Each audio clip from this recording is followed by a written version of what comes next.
It wasn't long ago that people were clowning on Landon Jackson as a high school recruit for looking long and awkward, but guess what?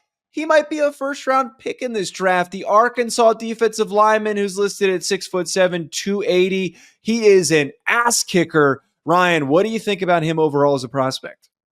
Man, he's a guy that has just grown on me over the last couple of years, Joe. Like, I remember the first time seeing him, like, you did kind of still see a little bit of that awkwardness kind of kicking in, right? But over the last 2 years in the SEC, like, I was shocked that he didn't enter the 2024 NFL draft because he had some great tape during the 2023 season, and that has continued into the 2024 college football season. He is a big, dense, physical defensive end, strong side kid that I think could play between an even and odd man front, and he is one of the best power ends in the 2025 NFL draft class. Big thing for me that I really love about him is his motor. And you can tell as we're mentioning here, the progression from the viral clip of him smacking on the, working on his pass rush moves against one of the, the dummies, practice dummies, where he just looked super awkward. There wasn't really a lot of power generation. It was not one practice dummy. It was like 7 in right, a row of him just slapping them. Just a really odd orientation of how he was approaching and going through that drill. For him to go from there to where we're talking about him right now, I know that this is clearly a hard-working young man. He clearly is putting in the time and the effort, and it shows up on film. He goes full speed through the whistle.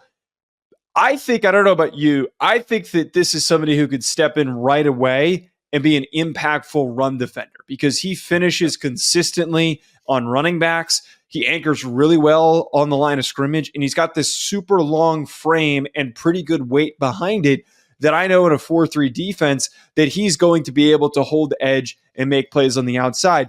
We'll talk a little bit about his pass rush improvements that can happen, but as a run defender, that is what is going to help progress him and help his case here as a prospect. I mean, that's why he has starter upside that he brings to the table is the run defense first and foremost. I mean, we're talking about a kid that is almost 6'6". We're talking about a kid that is well over 270 pounds. In Arkansas's defense, they play him reduced down at times. They play him inside of tight ends. They ask him to do a lot of dirty work at the point of attack, and you see him be able to do those things, right? He can press, he can work outside, he can fight pressure, he can do things from multiple alignments. He is a dynamic run defender in the sense of he's big, physical, long, and he does all the things from multiple alignments, which I think both if you're a 4-man front team or you're a 3-man front team, teams are going to love the possibility of adding Landon Jackson to a defense.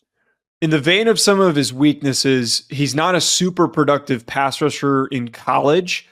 And you see that times on film where the lack of flexibility, that was probably one of the bigger concerns for me with him because he's just like this big, tall, hulking presence that he doesn't bend the same way as someone like an Abdul Carter or a James Pierce we're going to talk about in this class. But you do see at times the burst in short areas. And again, that overwhelming power that helps him win. There were times against LSU, against Will Campbell, where he was able to have some pretty big success generating pressures against Garrett Nussmeier. That was what stood out to me the most.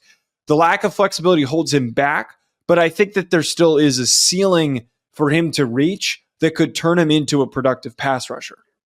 I think that for him, if he's a pure outside kid, I think that he's going to have you're going to have to create and have him reduce angles as much as possible because he is not a bendy guy. He's not going to run under the table. He's a guy that either needs to play from wide alignments or you need to be a guy that's reduced down, and then for him to create his own angles and reduce angles down with his physicality, with his hand play, because that's the two big major building blocks I think can improve in pass rush is that I think he has a plan, but he's physical and he has really good hands. And we saw that against Alabama also in the 2023 season. I thought that was one of his better games he's had at Arkansas as well.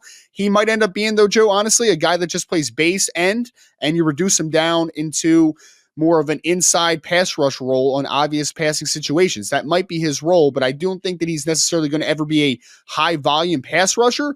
We're talking about a guy that's going to be a starter and 5 to 7 sacks, and you're going to have to be okay with that because he does so much of the little things well. Folks, let us know in the comments, how early do you want to see Landon Jackson get drafted? How do you see him projecting to the NFL? And what team do you want to see him play for? Also, make sure you hit that subscribe button, hit that like button, and we will be back with more scouting reports Talk to you folks later.